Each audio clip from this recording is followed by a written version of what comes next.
Hello students, next हम discuss करेंगे exercise 12.6 के लिए क्वेश्चन नंबर 13। क्या कह रहा है? X is taking subjects mathematics, physics and chemistry in examination. His probability of getting A grade in these subjects.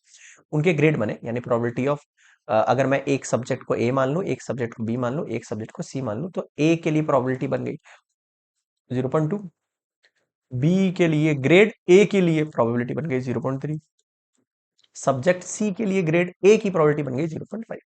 Probability बनानी है फर्स्ट केस में grade A in all subject. Probability क्या बनानी है? Grade A in all subjects, यानी P A multiply P B multiply P C. आप इनको M P C ऐसे भी लिख सकते हैं, मैंने ए बी से नाम दिया है। 0.2, 0.3, 0.5, 2 3 जा 6, 6 5 जा 30, तो 0.3 डिजिट के आगे, तो ये एक जीरो लगा के पॉइंट। अब आप इसको 0.03 भी लिख सकते हो ओनली। ओके, सेकंड केस देखो, grade A in two subject, दो सब्जेक्ट में ग्रेड ए लगेगा, है ना। Grade A, sorry sorry, grade A in no subject, किसी में भी ग्रेड नहीं लगेगा, यानी A dash dot B dash dot C dash. अब इसका मतलब 1 माइनस पी ए करना पड़ेगा, फिर 1 माइनस पी बी करना पड़ेगा, फिर 1 माइनस पी सी करना पड़ेगा। कर दो। 1 माइनस का मतलब 1 माइनस 0.2, फिर 1 माइनस 0.3, फिर 1 minus 0.5, this is 0.8, this is 0.7, this is 0.5। कितना हो गया? 8, 8 इज 44, 28, 0.280। इसको भी आप 0.28 लिख सकते हो ओनली। थर्ड केस देखो,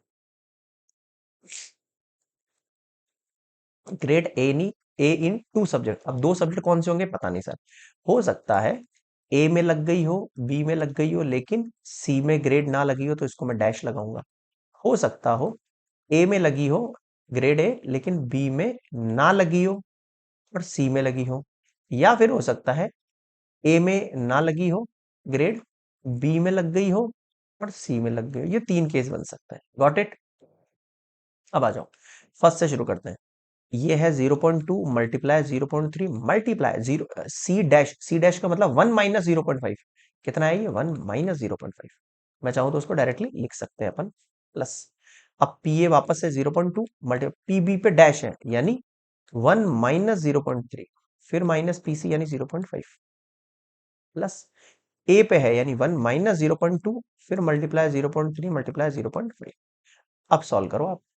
1 में से करेंगे तो 0.5 ही बचेगा आपके पास, तो 5 3 जा 15, 15 2 जा 30, यानी 0.03। 0.2 multiply 0.7 multiply 0.5, plus 0.8 multiply 0.3 multiply 0.5,